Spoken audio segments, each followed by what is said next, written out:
Olá, tudo bem? Aqui é o Júlio Batiste. Eu sou autor de diversos livros na área de informática e criador do site juliobatiste.com.br. Lá no site você tem muito material gratuito, muito mesmo, e tem também uma loja virtual onde eu vendo e-books, livros, cursos online e videoaulas para download de minha autoria e de mais de 200 autores brasileiros com os quais eu tenho parceria. Todo dia tem novidade. Não deixe então de acessar o juliobatiste.com.br. Aqui no nosso canal no YouTube, nós temos nesse momento que eu estou gravando esse vídeo, mais 700 videoaulas. Mas toda semana, sem exceção, eu adiciono de 5 a 7 novos vídeos sobre assuntos relacionados à informática, Excel, Access, Windows Server, programação, VBA, programação PHP. Sobre o SAP já tem mais de 70 cursos, 70 vídeos aqui no canal, enfim. Toda semana tem de 5 a 7 novos vídeos. Então, sempre acessem. Não esqueçam de se inscrever no canal, que daí vocês serão avisados via e-mail sempre que um novo vídeo for publicado. E para você que se interessa em Windows Server e Active Directory, deixo a dica desse livro aqui, que é um curso completaço do Windows Server e Active Directory. Serve para quem é completamente iniciante, ele vai do completamente iniciante ao avançado. Se aplica ao Windows Server 2012, 2016 e 2019. Se tiver mais interesse, tá aqui o link, tem todas as informações lá. Valeu? Vamos à nossa videoaula de Windows Server e Active Directory. Um excelente estudo a todos. Olá, sejam muito bem-vindos a mais um vídeo do módulo 16. Nesse vídeo, trataremos toda a parte de instalação e configuração de servidores DHCP. Meu nome é Eduardo Popovici e farei o acompanhamento do conhecimento relacionado ao DHCP. Exatamente o que é o DHCP? O DHCP é um protocolo que faz a distribuição de endereçamentos IP através da rede. Não só endereçamento IP, mas também diversas configurações, como você já deve ter visto na parte teórica. Nós faremos a configuração e instalação completa de um servidor de DHCP. Neste caso, faremos a configuração de um escopo de rede, das concessões de rede e das filtragens. O escopo de rede nada mais é que um pedaço de um bloco de endereços que é reservado à distribuição das máquinas.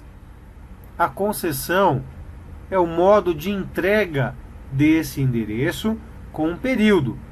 Por exemplo, quando uma estação de trabalho requisita um endereço de rede ao servidor de DHCP, este oferece um endereço de rede, como 192, 168, alguma coisa, por exemplo, para a estação de trabalho durante um período de 8 dias, com validação de 4 em 4 dias. Isso significa que, durante 8 dias, aquela estação de trabalho terá acesso à rede por aquele endereçamento IP. Logicamente, isso é configurável, então é possível alterar as configurações. Posso, por exemplo, configurar diversos tipos de roteadores, entregar o endereço de impressão para as máquinas da rede e agilizar o processo de impressão. Posso entregar um servidor de horário, facilitando com que as máquinas da minha rede saibam onde procurar atualizações de, por exemplo, períodos específicos do tempo, como, por exemplo, mudança de horário ou horário de verão. Nesta etapa, trataremos toda a parte prática de configuração do servidor de DHCP. Vamos lá? Chegou então a hora de configurarmos o servidor de DHCP. Enquanto fazemos sua instalação, já estou instalando outros servidores do Windows Server 2008 R2. Esses dois servidores, que no meu caso, o servidor de número 3 e número 4, deverão receber um IP de forma dinâmica pelo nosso DHCP. Farei uso do nosso servidor de número 2 para que ele tenha o nosso servidor DHCP instalado e configurado corretamente. Lembrando que o DHCP é utilizado para distribuir endereços IP pela rede e configurações do nosso ambiente através da rede de dados. Para efetuar a instalação do DHCP, faça o logon em seu servidor. Efetue então a abertura do Server Manager ou do gerenciador do servidor.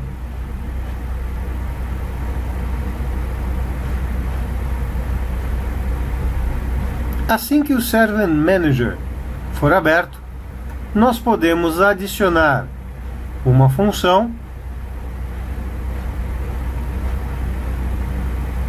e esta função trata-se do servidor de DHCP. Na tela do Wizard, clique em Próximo e ele nos leva exatamente até o início da configuração. Marque Servidor DHCP, pressione o botão Próximo, Próximo novamente, verifique o range, o bloco de endereços IP disponível. Em nosso caso, utilizaremos uma rede de classe C, 192.168.159, alguma coisa. Vamos clicar então no próximo. O nosso domínio htbras.local e o nosso servidor de DNS. Vamos validar o servidor. Notem que ele faz a primeira checagem e o coloca como um servidor válido. Vamos clicar novamente no próximo. Não utilizaremos servidores ruins nessa rede. Próximo novamente. E aqui nós podemos já adicionar escopos de endereçamento IP. Ao clicar no adicionar, definiremos o nome do escopo e o range inicial. Nesse caso, vamos colocar aqui como matriz. Esse será o nosso range de IP matriz. Endereço 192.168.159 e vamos colocar aqui final 220 para 192.168.159.228. Nesse caso, estamos dizendo que a minha rede possui um número limitado de informações que vai do 220 ao 228. Tenho 9 endereços IP para ser distribuídos em meu laboratório, mais que o suficiente. Gateway padrão. Eu não tenho neste momento um gateway padrão para saída de internet. Porém, imagine que o seu roteador de internet, seu gateway de saída, seu firewall, deve ser distribuído entre as estações de trabalho. Podemos colocá-lo aqui, 192.168.159.1, por exemplo. Poderia ser qualquer endereço, é apenas ilusório. Vamos dar o OK. Faça então avançar. Farei a desativação do modo de monitoração do DHCP V6. Neste caso, minha rede não trabalhará com DHCP em modo IPv6. Caso você queira acionar este item, apenas deixe-o habilitado.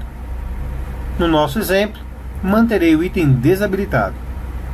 Vamos clicar no próximo. Usarei as minhas credenciais de administrador. Vou clicar novamente no próximo. E então, validar as configurações para a instalação. Feito a validação das configurações, vamos clicar apenas no instalar e aguardar a nossa mágica acontecer. Feito a instalação, vamos apenas fechar o nosso assistente e clicar no servidor de DHCP. Ao clicar no servidor de DHCP, temos algumas informações ainda para configurar. Notem que o nosso servidor está com o escopo ativo e já em distribuição. O nosso servidor de DHCP precisa ser autorizado no nosso controlador de domínio. Como nós fizemos toda a configuração através do assistente, ele automaticamente faz essa autorização. Se você apenas tivesse efetuado a instalação de forma grosseira ou através do PowerShell, seria necessário autorizar o funcionamento do nosso servidor. Sem isso, os endereçamentos IP não seriam distribuídos através da... Enquanto fazíamos a configuração do DHCP, o meu servidor número 3 e o número 4 estão em finalização de instalação. No servidor 3, vamos colocar uma senha para o administrador.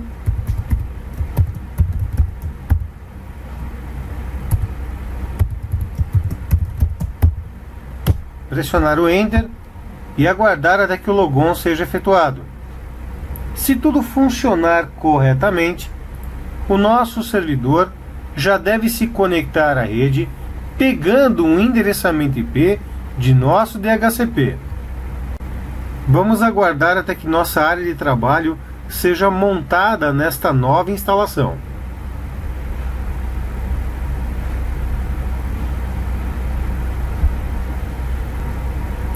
Com o Windows carregado, podemos notar que a estação de trabalho já pegou um endereçamento IP. Vamos agora conferir o seu endereço. Retomando aqui para o servidor de DHCP, notem que como concessão ativa já está disponível o meu servidor localmente. O endereço que ele assimilou é 192.168.159.220. É o primeiro endereçamento IP do meu bloco de endereços. Vamos ver agora se o nosso quarto servidor está pronto. Muito bem. Vamos agora colocá-lo também para pegar o endereçamento IP. Novamente, vamos colocar aqui uma senha.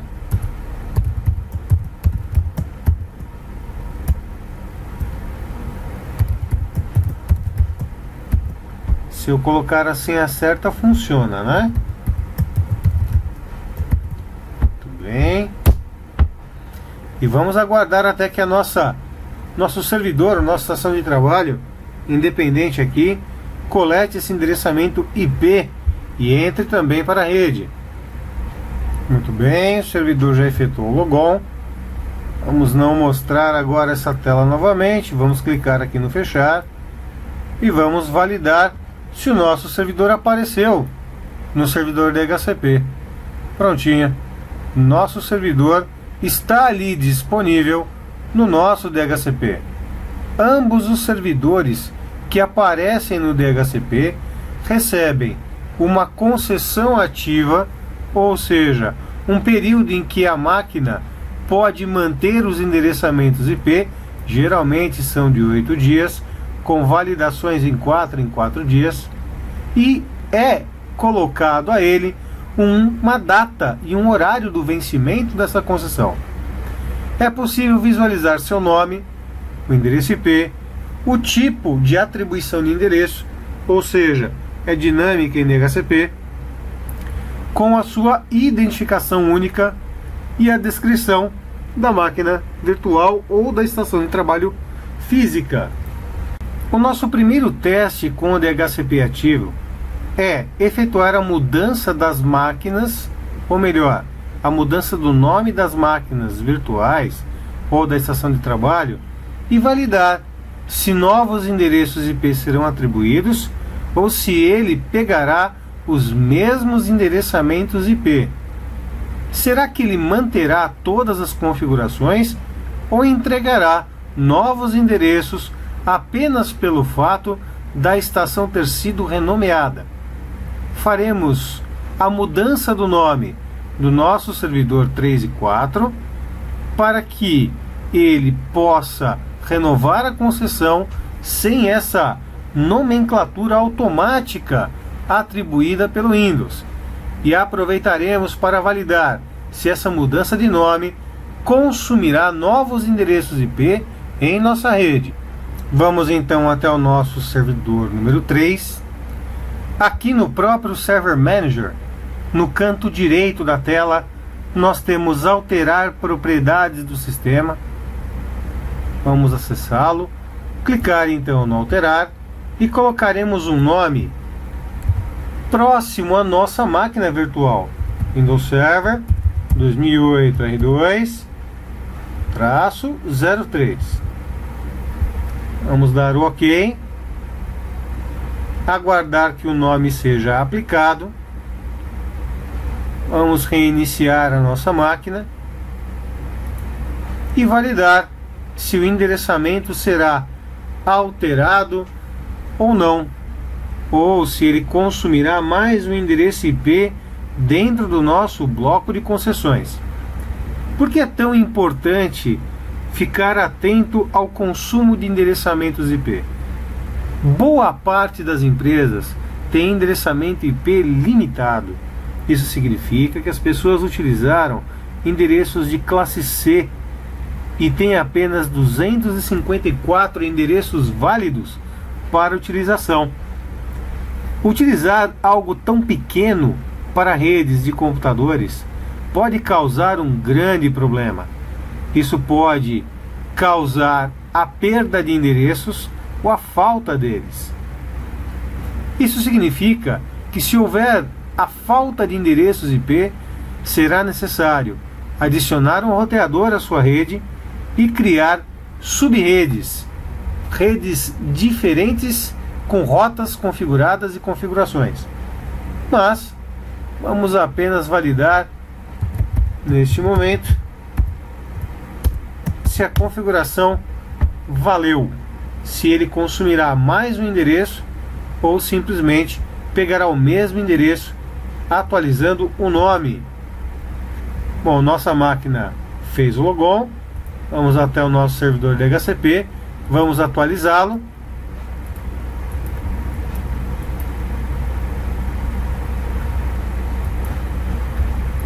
Aqui nas concessões ativas, notem que aparentemente nada mudou. Vamos renovar a nossa concessão pela estação de trabalho.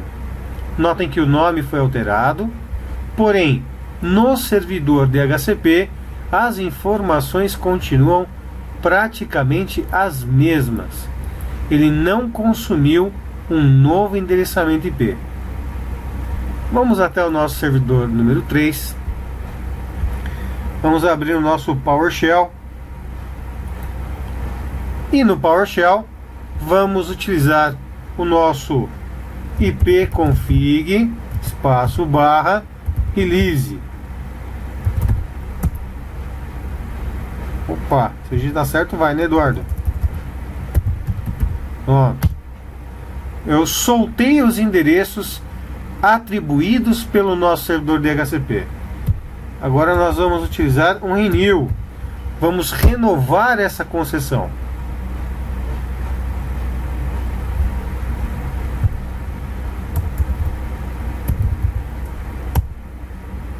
Vamos lá. Tudo bem.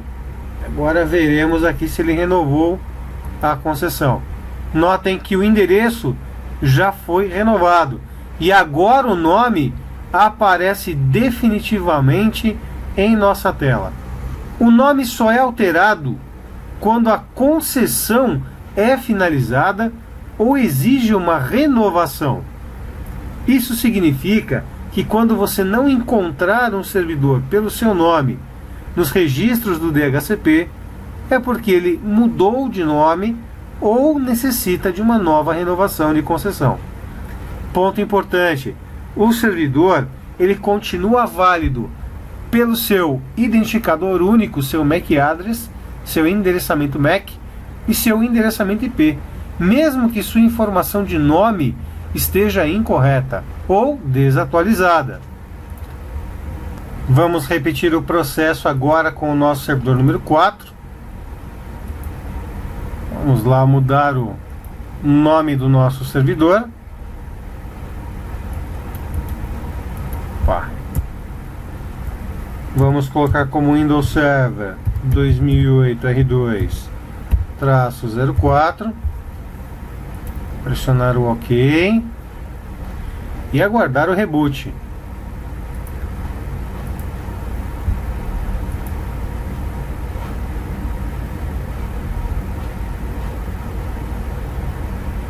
Enquanto ele efetua o reboot, eu vou eliminar manualmente este endereço. Vou dar um delete nele aqui. Apaguei a concessão, tá? Então no primeiro exemplo, nós renovamos a concessão direto pelo servidor. Nesse segundo momento, eu apaguei a concessão de forma manual lá no servidor de DHCP. Meu servidor 4 ainda está efetuando o boot, e quando ele efetuar o boot, ele requisitará um novo endereçamento IP para trafegar pela rede. Enquanto ele boota aqui, vamos ver o nosso servidor de DHCP. Vamos renovar, pronto. Já efetuou a renovação, ele já solicitou um novo endereço. Notem que como a renovação já havia sido eliminada, uma nova oportunidade de entrega de endereço foi habilitada para o servidor. Isso significa que, se eu apagar a concessão, outro dispositivo da rede pode conseguir este endereço. E aí, quando o servidor conseguisse se comunicar com o DHCP ou a estação de trabalho, ganharia um novo endereçamento IP.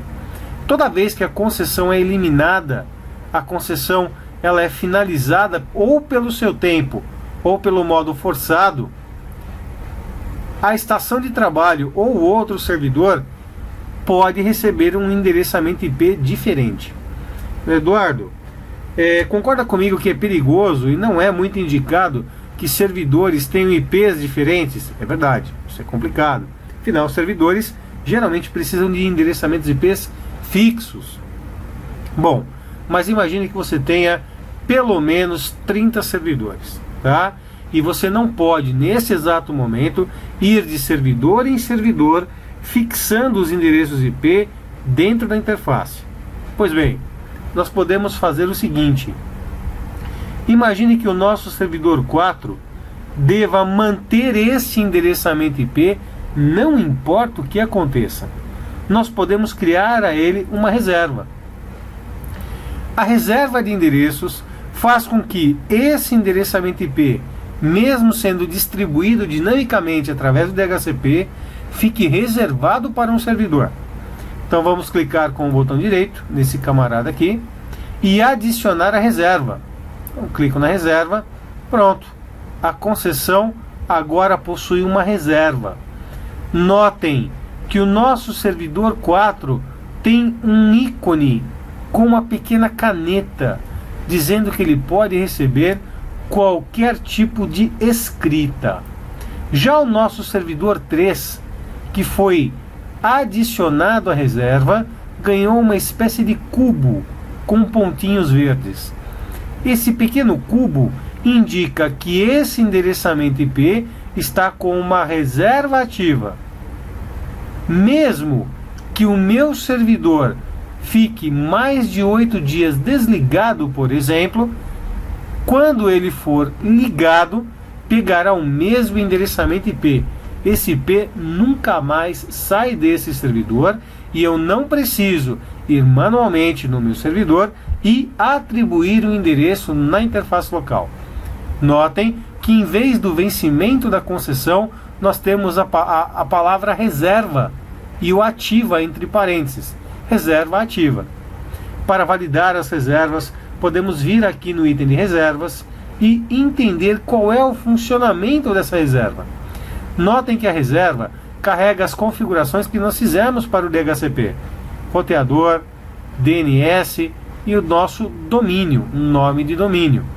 Apenas para que vocês saibam, o nosso roteador é o gateway da rede, aquela informação de saída da nossa rede que não é real, ela é fictícia, ela é ilusória. O nosso servidor de DNS e o nome de domínio. Eu posso ainda criar uma reserva adicionando os dados manualmente. Se eu clico com o botão direito, posso clicar em Nova Reserva. Então ele me pedirá o nome da reserva, o endereço IP dessa reserva e o endereçamento MAC address dessa reserva. Ele permite que você trabalhe em modo DHCP ou apenas por um boot através da rede, ou em ambos. Recomendo sempre que você deixe em ambos. DHCP, distribuição manual para as máquinas. Boot, eu posso efetuar instalações remotas de Windows Server, de Windows Estação de Trabalho através da rede com ferramentas de instalação, como por exemplo o Remote Installation Server da Microsoft, já antigo, ou o WDS, Windows Deployment Service. No nosso caso, deixaremos como padrão. Vamos clicar apenas no fechar, pois nós adicionamos a reserva diretamente pelas concessões ativas. Bem simples e bem fácil. Caso eu precise adicionar novas informações em um escopo de endereçamento, como por exemplo, um servidor de impressão ou um servidor de horário, é possível efetuar esta configuração diretamente pelas opções de escopo. As opções de escopo levam os dados de configuração diretamente para a sua estação de trabalho. Eduardo, eu vi que eu tenho opções de escopo e opções de servidor. Qual é a diferença? Pois bem, as opções de servidor impactam em todas as configurações de escopo, não apenas do nosso escopo padrão. Isso significa que se eu tiver 1, 2, 3, 4 escopos, geralmente as opções de servidor influenciam em todos eles. Se eu trabalho a opção de escopo, ela é isolada para cada bloco de endereços IP.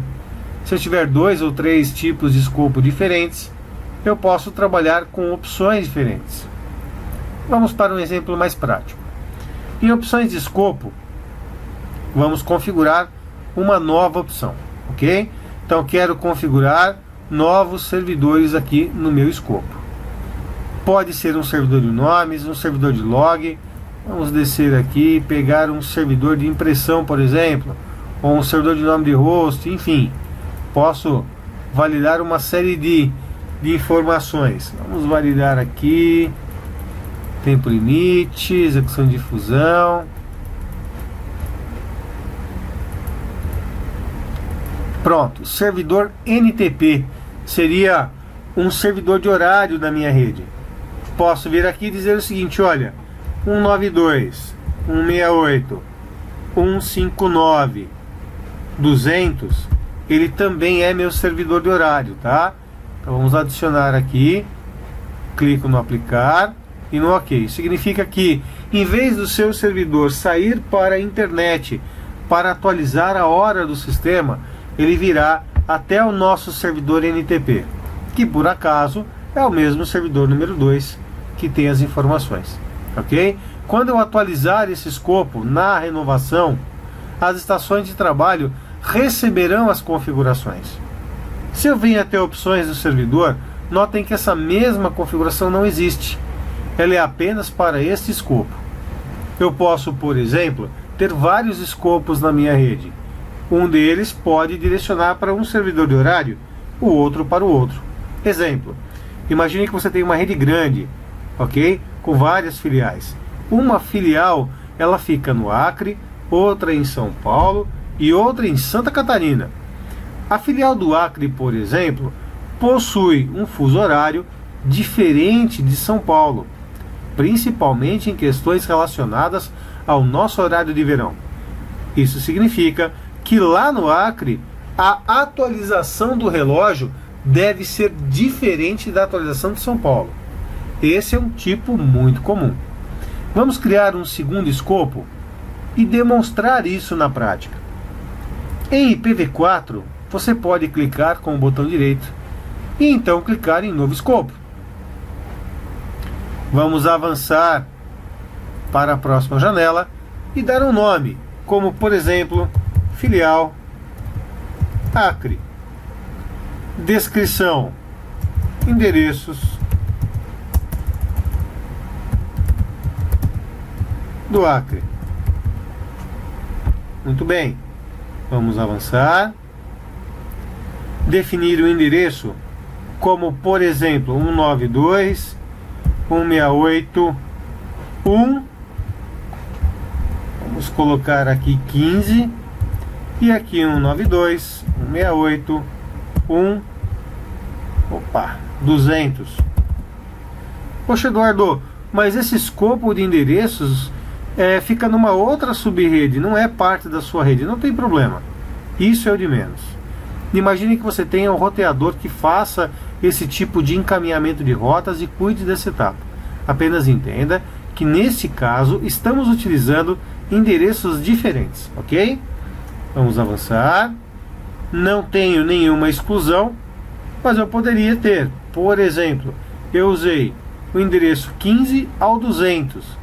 Eu diria o seguinte, olha, 192.168.1.20 até 192.168.1.25 são de impressoras e já estão fixadas. Então, dentro daquele bloco de endereços, você elimina a entrega do 20 até o 25. Então, você tem uma concessão de 15 a 200. Ele entregará do 15 ao 200, menos o 20, o 21, o 22, o 23, o 24 e o 25. Esse será uma exclusão dessa oferta de DHCP entregue às estações de trabalho. Vamos dar um avançar. Aqui eu escolho a concessão. Básico, como eu havia dito a vocês alguns minutos atrás, é de 8 dias, com renovações de 4 em 4. Vamos dar um avançado. Desejo que as configurações sejam aplicadas agora. Eu colocarei para mais tarde, então eu posso criar escopos e mantê-los desativados por enquanto. Vamos dar um avançar. Concluir. Notem que o escopo, quando está desativado, fica com uma seta vermelha que aponta para baixo. Isso indica que o escopo está inativo. Notem que as opções de escopo do Acre são diferentes das opções de escopo da matriz. Ok? Então, nesse caso, eu posso ter diversas configurações para escopo de endereçamento IP. Ponto importante: você pode ter ali uma distribuição de endereçamento IP para telefonia, uma para VPN, uma para seus usuários de um departamento específico, como por exemplo o call center. Enfim, você pode colocar um tipo de segmentação diferenciada. Essa segmentação pode ser vinculada a uma determinada VLAN, aumentando a segurança da sua rede. Por exemplo, dentro da sua empresa, você acaba tendo uma rede para visitantes, uma rede guest, ok? Então você usa um firewall como SonicWall, Palo Alto. Essa rede guest permite que você acesse apenas a internet, porém ele pega o endereço IP dentro da tua rede. Por que não colocar o endereço IP apenas para os dispositivos móveis? Posso criar uma VLAN para isso, atribuir um endereço completamente diferente da minha estrutura interna e que não tenha contato com a minha estrutura interna. E o servidor de DHCP ser o mesmo que você utiliza para qualquer atividade. É bem simples, gente, é bem tranquilo fazer algo assim.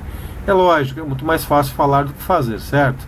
Então teríamos que colocar um projeto em prática. Mas a ideia é que vocês ganhem um vislumbre para esta situação. Entendam como funciona essa situação em específico. Bom, agora vamos falar dos filtros, da parte de filtragem do DHCP. Vamos lá. Os filtros são itens que são cobrados inclusive nas provas do MCSA. Caiu nas provas do 2008, do 2012 e também do 2016. Funciona basicamente assim: se você adicionar uma máquina no negar, essa máquina terá sua concessão negada pelo servidor de DHCP. Se você adicionar uma máquina ao permitir, somente essa máquina terá uma permissão para receber a concessão do DHCP. Na minha visão, ou melhor, em minha visão, né, o permitir é o mais perigoso. Por quê? Se você tem 200 máquinas na sua rede, 200 estações de trabalho, todas com DHCP, e você, por acaso, sem querer habilitar, clicar aqui, habilitar o filtro, somente máquinas, computadores que estejam registradas no permitir poderão receber o endereçamento IP.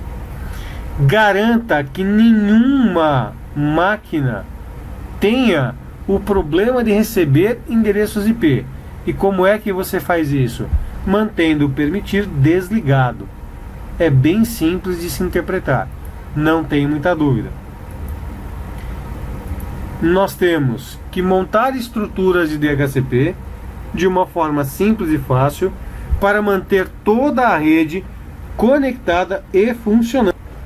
Algo que nós da área de TI devemos pensar também é no backup do servidor de DHCP.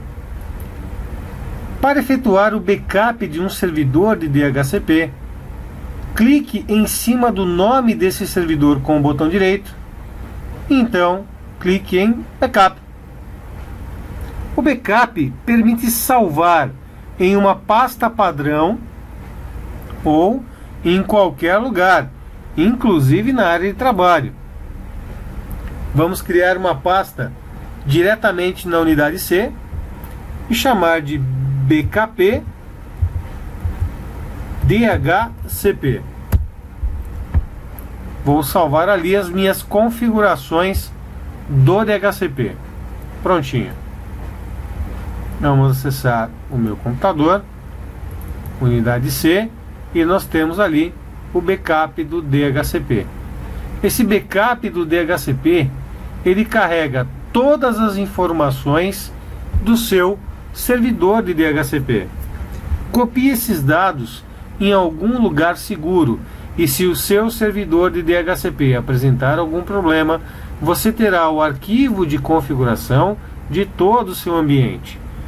Se o seu servidor de DHCP for bem complexo, você pode efetuar o backup de uma forma bem inteligente e diversificada. O DHCP, ele tem um arquivo de configuração chamado DHCP CFG, que geralmente não passa de 20K, a não ser que você tenha um ambiente muito grande, então ele ocupa quase zero de espaço. Dentro da pasta New, ele carrega 3 arquivos, um deles é um arquivo de banco de dados chamado dhcp.mdb. Geralmente MDB é um arquivo de Access, né, o Microsoft Data Bank, pode ser aberto no Access, pode ser aberto no Word, no Excel. Um dhcp.pat e um documento de texto gerado pelo próprio DHCP. Notem que o backup em si do DHCP, ele é um arquivo extremamente leve, não tem muitas informações. Logicamente, dependendo do tamanho da sua estrutura de rede, esses arquivos podem ficar bem maiores. O importante é que você faça o backup de seu DHCP. Não importa o que aconteça, tenha sempre um backup do seu servidor de DHCP. Algo que pode ser feito, por exemplo, com o DHCP é chamado de transbordo de endereços ou split de escopo. Como isso funciona? Imaginem o seguinte, vamos criar aqui um novo endereço, vamos colocar aqui um novo escopo, completamente diferente, tá? Posso colocar aqui como transbordo, avanço, 192.168.15.10, 192.168.15.50, tá? Estamos criando um escopo completamente novo.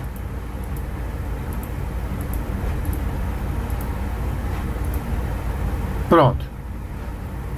Hoje nós temos o seguinte, nós temos um escopo lá para o Acre, um para a nossa matriz e um transbordo. O que é esse transbordo? Quando acabarem os endereços da matriz, Eduardo, não tem mais endereço aqui na matriz. Ele transborda as requisições para esse endereço aqui, ó. Então nós vamos montar um super escopo nós vamos unir dois escopos em um só. Vamos fazer da seguinte forma: botão direito em IPv4, novo super escopo. Clico no avançar e coloco ali transbordo.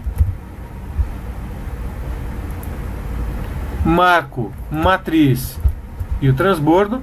Eduardo, como é que você marcou os dois aí? Eu estou clicando e está marcando um só. Usa a tecla CTRL. Ele consegue marcar os dois itens com a tecla CTRL. Avanço e concluo. Quando eu concluo, ele cria o super escopo. E agora trabalha em modo de transbordo. Se por acaso os endereços da sua rede estiverem acabando, você pode optar por mudar a máscara de subrede, o que eu não recomendo de forma nenhuma, tanto pelo risco operacional quanto pela dificuldade de efetuar esse tipo de coisa e pelo broadcast, ou seja, tem uma N fatores negativos. Ou você pode optar por, no seu roteador, criar uma subrede qualquer, criar as rotas e o seu DHCP montar um transbordo. Então acabou os endereços aqui da matriz, ele automaticamente começa a transbordar as requisições e pegar endereços de uma segunda informação de bloco de IP.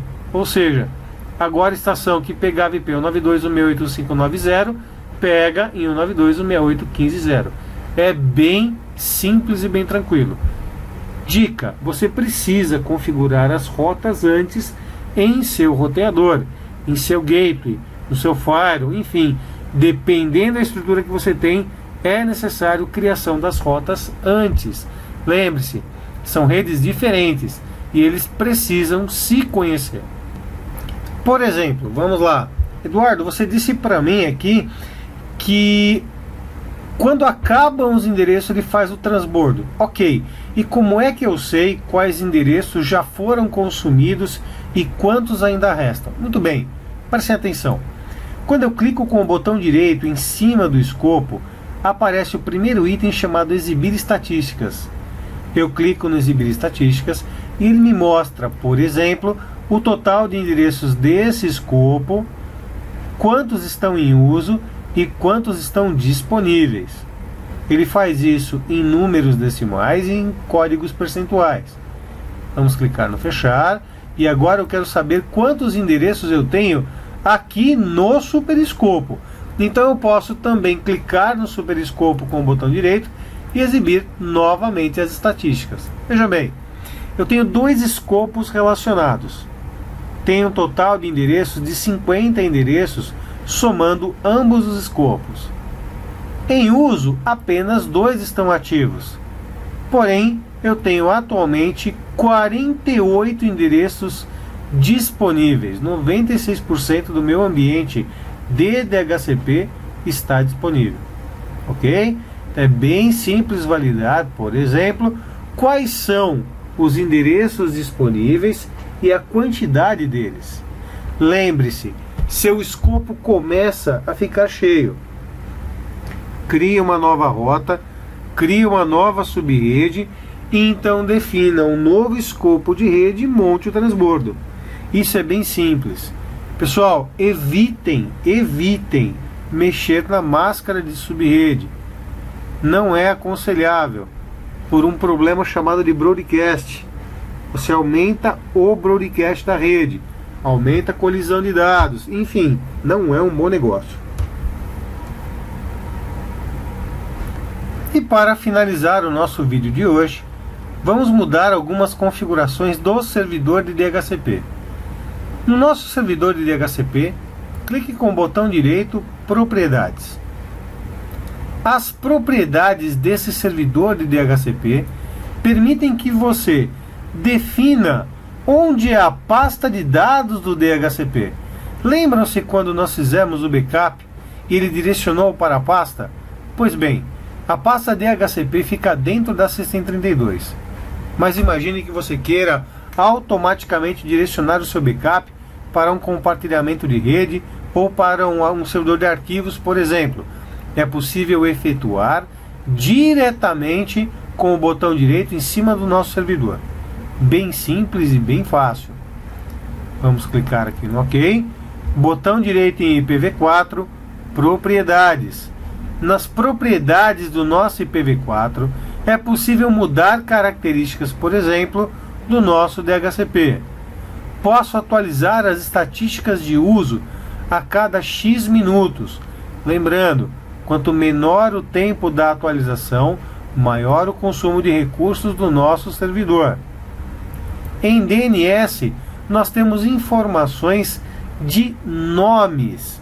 Isso significa que o nosso DHCP usa informações do DNS para identificar as estações de trabalho e seus apontamentos. Eu posso mudar informações direcionadas ao DNS. Pedir, por exemplo, que ele seja uma atualização dinâmica também em requisições de atualização. Esse tipo de coisa, de configuração, era utilizado na época do Windows NT. Enfim, existe uma série de configurações que podem ser feitas nas propriedades do endereçamento IP. Vamos à proteção de rede de dados, por exemplo. Eu posso habilitar uma proteção direta dentro do DHCP. Este não é um tópico coberto por este curso. Porém, caso você tenha um servidor NPS, um Network Policy Service, você pode habilitá-lo em sua rede e criar um tipo de regra que diz o seguinte: somente estações de trabalho que tenham antivírus ativo e atualizado podem pegar endereço IP na minha rede. Por exemplo, ok? Então você define uma regra para a concessão do endereço. Para isso você precisa de um servidor NPS instalado e configurado. Filtros. Posso habilitar listas de permissão. Posso negar listas de permissão. Avançado. Posso configurar aqui tentativa de detecção de conflito. Geralmente é marcado como 0, ou posso aumentar essa quantidade. Isso evita que existam conflitos de DHCP na rede, máquinas que tenham o mesmo endereçamento IP. É raro acontecer, mas é sempre bom validar. E nós temos também a alteração do caminho de log de auditoria, que fica diretamente ligado no DHCP. Ok? Bem simples e fácil. Vamos dar um ok na janela. E é isso, gente.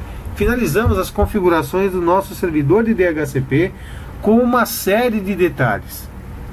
Caso precisem de algo, fiquem à vontade para me acionar. Um forte abraço e até o próximo vídeo. Que bom que você assistiu o vídeo até o final. Espero sinceramente que o vídeo possa ter trazido informações úteis que você possa aplicar no seu dia a dia. E lembro sempre que aqui no nosso canal no YouTube tem, no momento em que eu gravo esse vídeo, já são mais de 700 videoaulas sobre assuntos diversos listados aí na tela de vocês. Eu sempre estou criando novas séries, novos conteúdos. E toda semana, sem exceção, eu publico de 5 a 7 novos vídeos. É quase um vídeo novo por dia. Então não se esqueçam de se inscrever aqui no canal, tem o botão inscrever-se aí em vermelho. Se inscrever não paga nada e sempre que tem um novo vídeo, um novo conteúdo, o próprio YouTube avisa vocês por e-mail. Se você se interessa por Windows Server e Active Directory, se quer criar uma carreira nessa área, você quer se tornar um administrador de servidores, daqueles que é disputado no mercado de trabalho, um mercado onde existem milhares de vagas em aberto para profissionais que são realmente qualificados, é uma área, instalação, planejamento, administração, segurança de servidores com Windows Server, é uma área onde sempre tem mais vagas de emprego, mais oportunidades do que profissionais qualificados. Então, mesmo que você seja completamente iniciante, mesmo que você nunca tenha estudado Windows Server, você quer aprender da maneira certa, desde o começo, aprender a teoria necessária, depois instalar, configurar, administrar, tudo passo a passo, eu recomendo este livro aqui de minha autoria, em parceria com o colega Eduardo Popovici, que é considerado a Bíblia do Windows Server. Ele é baseado no Windows Server 2012, mas se aplica integralmente ao Windows Server 2016 e ao Windows Server 2019. Se você estiver lendo o livro e tiver alguma dúvida sobre uma das versões 2016, 2019, como fazer um exemplo do livro, nós disponibilizamos nosso contato por e-mail, por WhatsApp, para você tirar dúvida. E neste endereço aqui, você tem todas as informações sobre o livro e, além de tudo, uma promoção especial com ótimo desconto e ótimas opções de pagamento, parcelamento, tá bom? Você quer aprender, quer dominar o Windows Server, este é o ponto de partida para você. E não se esqueça de se inscrever aqui no canal, para vocês, reforço que eu já disse antes, serem avisados sempre que um novo vídeo for publicado. Se vocês tiverem dúvidas, sugestões, críticas, elogios, por gentileza, usem o campo comentário que tem abaixo do vídeo. E me ajudem na divulgação desse conteúdo, compartilhando os links, indicando por e-mail, por WhatsApp, por Face, por Instagram, para os amigos conhecidos que vocês saibam que têm interesse em aprender mais sobre Windows Server e Active Directory. Quanto mais compartilhamentos, mais empolgado eu fico e mais vídeos eu trago aqui para vocês. Valeu mais uma vez, muito obrigado por terem assistido o vídeo até aqui e fiquem ligados, todo dia tem vídeo novo aqui no canal. Excelente estudo a todos!